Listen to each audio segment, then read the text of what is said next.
कि भीष्म पितामह युद्ध के कई दिन बीत गए, एक पांडव नहीं मारा गया। तो दुर्योधन भगवान के पास गया और बोला, प्रभु पितामह मुझे पता चल गया। क्या पता चल गया? दुर्योधन कहता है कि आप केवल शरीर से हमारी तरफ, मन से तो आप पांडवों की तरफ ही हो। नहीं, आप जैसा अतिरथी वीर युद्ध करे और एक पांडव ना मारा जाए, ऐसा हो सकता है क्या? भीष्म पितामह को खूब खरी खोटी सुनाई। भीष्म पितामह ने कहा, दुर्योधन आज मैं कल के युद्ध में मैं एक पांडव को मार दूंगा, मैं प्रण लेता हूं। और जैसे ही भीष्म पितामह ने प्रण लिया, अरे महाराज पांडवों के दल में तो खलबली मच गई, क्योंकि ऐसे वैसे नत्थु खैरे ने तो प्रण लिया नहीं भीष्म पितामह। अब दौड़े दौड़े पांडव कन्हैया के पास गए, बोले लाला बाबा ने तो ऐसा प्रण ले लिया, अब क्या होगा? भगवान ने कहा तो वही होगा जो पितामह चाहेंगे, तो कुछ तो करो। भगवान ने कहा चिंता मत करो, कुछ करता हूं। अच्छा, भीष्म पितामह ने दुर्योधन को कहा कि दुर्योधन आज शाम को जब मैं ध्यान में बैठूं तो अपनी पत्नी को भेज देना, तुम्हारी पत्नी को मैं आशीर्वाद दे दूंगा तो तुम्हारी पत्नी का सुहाग अमर हो जाएगा।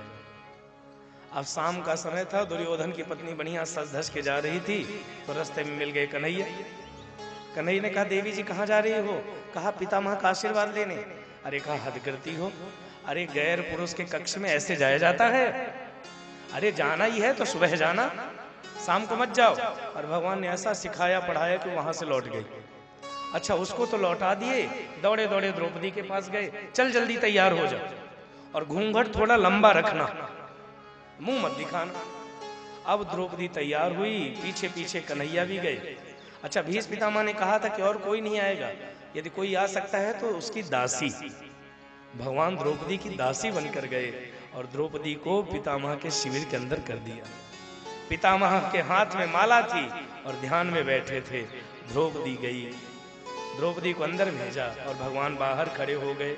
और किसी कवि ने लिखा है महाराज, खुद तो बाहर खड़े रहे, भीतर भेजा पांचाली को, यतिवर बाबा के चरणों में जाकर अपना मस्तक रख दो। अर्धरात्रि की बेला थी, भीष्म की लगी समाधि थी, मन प्रभु चरणों में लगा हुआ, उस जगह न कोई व्याधा थी। भीष्म पितामह समाधि में बैठे, द्रौपदी अंदर गई तो क्या किया? कृष्णा ने जाकर सिर रखा चरणों पर भीष्म पितामह के, चरणों में कौन झुका देखूं, बाबा भीष्म एकदम चौंके। द्रौपदी ने जाकर प्रणाम किया, भीष्म पितामह चौंक गए, अरे कौन आ गया भाई? फिर याद आया कि दुर्योधन की पत्नी को बुलाया था, तो वही आगे आई होगी, तो आशीर्वाद दे दिया। देखा एक सधवा नारी चरणों में शीश झुकाती है, उसके तन की रंगी साड़ी सधवापन को दर्शाती है। भीष्म पितामह ने देखा कि एक सौभाग्यवती स्त्री है जो मेरे चरणों में प्रणाम कर रही है, और भीष्म पितामह ने उसको आशीर्वाद दिया। क्या आशीर्वाद दिया?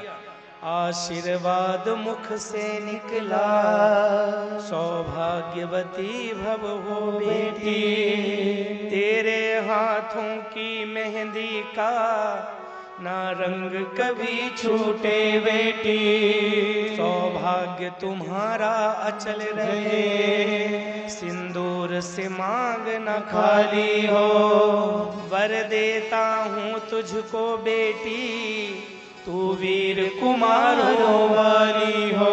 हे पुत्री, सौभाग्यवती रहो, पुत्रवती रहो। मैं आशीर्वाद देता हूँ कि तेरी माँ का सिंदूर कभी ना उजड़े, तेरे हाथों की मेहंदी कभी ना उजड़े, ऐसा आशीर्वाद दिया। और जैसे ही आशीर्वाद दिया, अब महाराज द्रौपदी ने धीरे से कहा, बाबा आज आप आशीर्वाद दे रहे हो कि तुम्हारा सुहाग अमर रहे, और कल आपने कुछ और वचन दिया था। आपने कल क्या कहा था कि एक पांडव को मैं मार दूंगा। तो सुनो पितामह, यदि एक भी पांडव मारा जाएगा तो क्या मेरा सुहाग बचेगा? द्रौपदी सामने से कहती है, मेरे पांचों पतियों में से जो एक भी मारा जाएगा, आशीर्वाद तेरा बाबा क्या झूठा नहीं कहाएगा। बाबा कल दुर्योधन के सामने प्रण लिया कि एक को मार दूंगा, और आज मुझे सौभाग्यवती होने का आशीर्वाद दे रहे हो। यदि एक को भी मार दिया तो तुम्हारा आशीर्वाद झूठा नहीं हो जाएगा।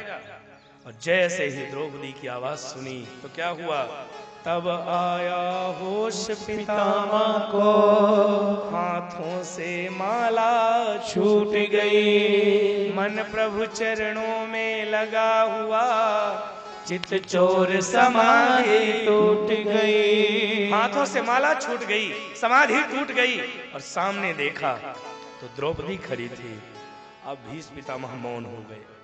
फिर बोले कि बेटी, मैं तेरे सारे प्रश्नों का उत्तर दूंगा, लेकिन मेरे मन में एक बात खटक रही है। क्या खटक रहा पितामह? एक बात खटकती है मन में, हैरान है जिसने कर डाला। बतला बेटी वह कहाँ छिपा, इस जगह तुझे लाने वाला। हे बेटी ये बता, तू अपनी बुद्धि से तो यहाँ नहीं आई, तुझे यहाँ लाने वाला कौन है? तू अंदर बैठ, मुझे पता है जो लाया है वो बाहर अवश्य खड़ा होगा। और भीष्म पितामह दरवाजा खोलकर बाहर आए तो क्या देखा, बाहर आकर देखा तो ड्योढ़ी का दृश्य निराला था। पीतांबर का घूंघट डाले वो खड़ा बांसुरी वाला था। पीतांबर का घूंघट डाले वो खड़ा बांसुरी वाला था। और जैसे भीष्म पितामह ने देखा तो क्या किया, चरणों में जाकर सिर रखा, छलिया छलने को आया है, भक्तों की रक्षा करने को दासी का वेश बनाया है। बाहर छलिया, तुझे छलने के लिए मैं बूढ़ा ही मिला, और तू अपने भक्तों के लिए क्या क्या नहीं बन जाता। भगवान तो अपने भक्तों के लिए दासी भी बन जाते हैं महाराज, तू मुझे छलने के लिए आया है। और भीष्म पितामह ने जब ध्यान से देखा तो क्या देखा, कहते हैं द्रौपदी की जूती था पीतांबर के कोने में, उर में करुणा का भार लिए थे लगे पितामह रोने में। जब ध्यान से देखा तो द्रौपदी का जूता, द्रौपदी की जूती अपने कंधे पर दबाए गोविंद खड़े थे। और जब पितामह ने देखा आंखों से अश्रु बहने लगा, दौड़कर अंदर आए और द्रौपदी से कहते हैं, सुन अब मैं तुझे तेरे प्रश्न का उत्तर देता हूं। तूने क्या कहा कि तेरे पांचों पतियों में एक भी मारा जाएगा? तो सुन बेटी, हे द्रुपद सुता मेरी बेटी, अब जाओ जीत तुम्हारी है। पतियों का बाल न बांका हो, जब रक्षक कृष्ण मुरारी है।